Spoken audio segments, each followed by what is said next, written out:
Good morning, students. Today we are going to see the Ball poem by John Berryman. First, we see about the poet. John Berryman was an American poet and scholar. He was born on 25th October 1914 in Alster, Oklahoma, in the United States of America. He was married to Kat Dunnock in 1961.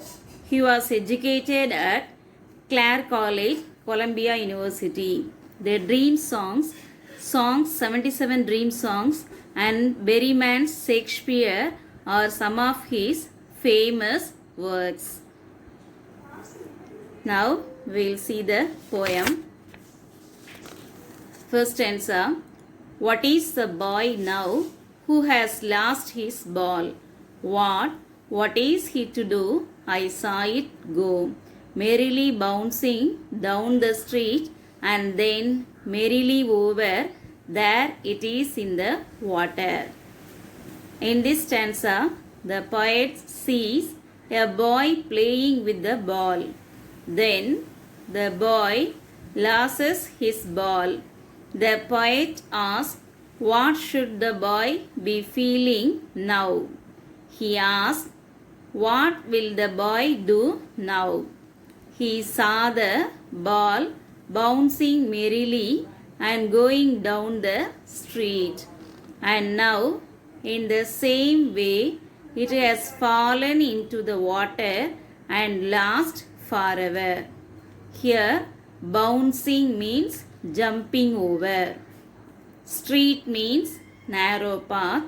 Merrily means very happily. Then the second stanza.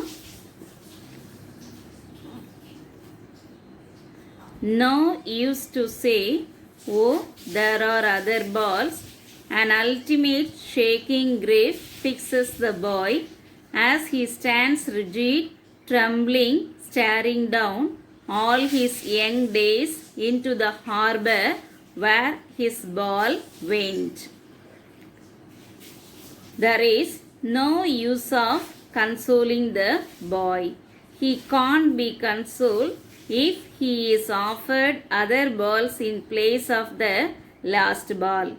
Finally, a deep grief overpowers the boy.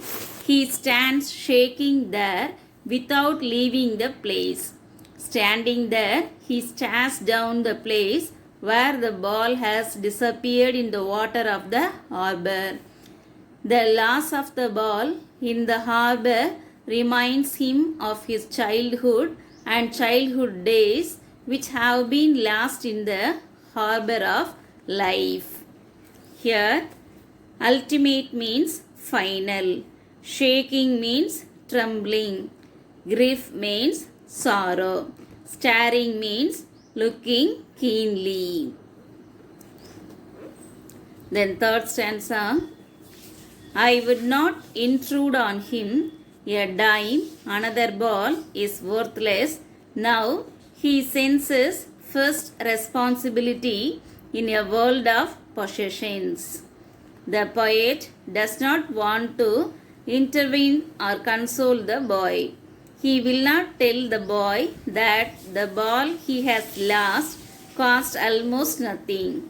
He will not console him by saying that he can buy another ball quite easily. Now good sense prevails over the boy. He knows that in this world people are always running after acquiring and owning things. He realizes what is his first responsibility in such a world. Intrude means encroach. A dime means very cheap. Worthless means useless. Responsibility means sense of duty. World of possessions means world where people are busy in possessing things. Then the next stanza. People will take balls will be lost always, little boy, and no one buys a ball back. Money is external. Buying and losing continues throughout our life. People will always buy such balls, and the balls they buy will continue to be lost. Once a ball has been lost, it is last ball again. Money is totally external to our inner feelings. Money can't compensate our emotional losses. Similarly, the childhood that we have lost forever can't be bought back with money. Here, the word external means outwardly or not internal. That is called external. The childhood that we have lost forever can't be bought back with the money. Then the last stanza.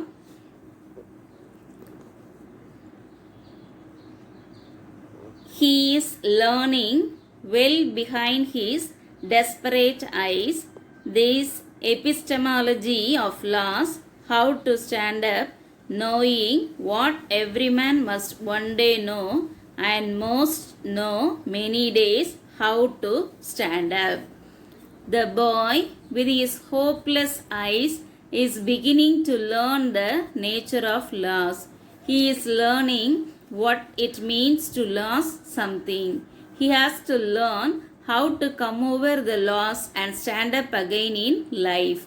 He has to learn this basic principle of life which every man of the world has to learn. He must learn how to bear the pangs of the loss of his childhood. He has to move ahead in life, forgetting the loss of his childhood. Here, desperate means hopeless. Epistemology means knowledge.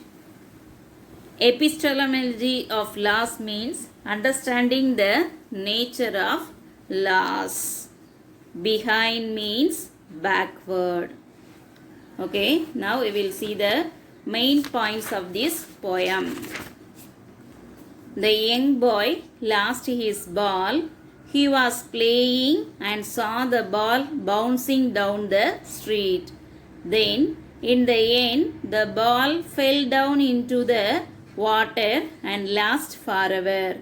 The boy sees everything happening before his eyes, but he is helpless. He only stands there helplessly mourning at the loss of the ball. The loss of the ball may appear to be an ordinary incident. It seems that boys lose such balls many times while they are playing. The boy should not make a fuss over it. The loss of ball is symbolic. It has a deeper meaning in this poem.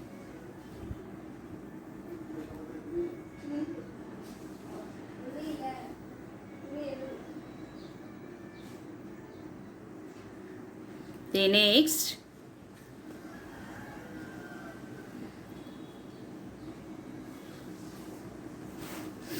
the loss of the ball is the loss of childhood and the loss of his dreams. And if it is lost, it never comes back again.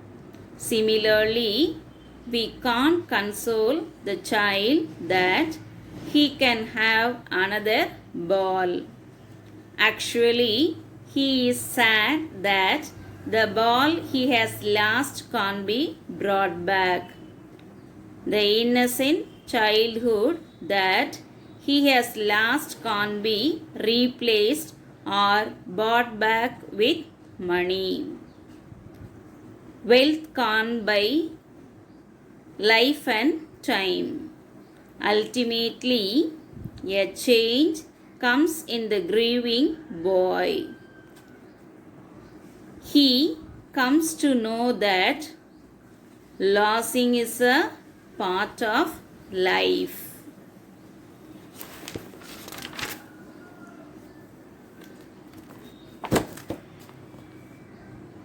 Then the loss must not break his spirits.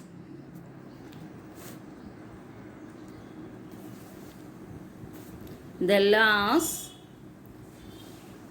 must not break his spirits.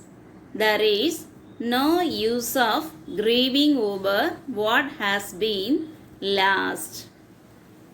He must stand up to face such losses with courage and determination.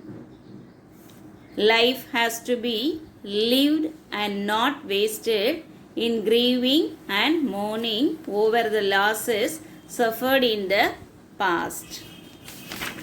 Okay, then students, today's homework is answer the short answers questions. Thank you, students.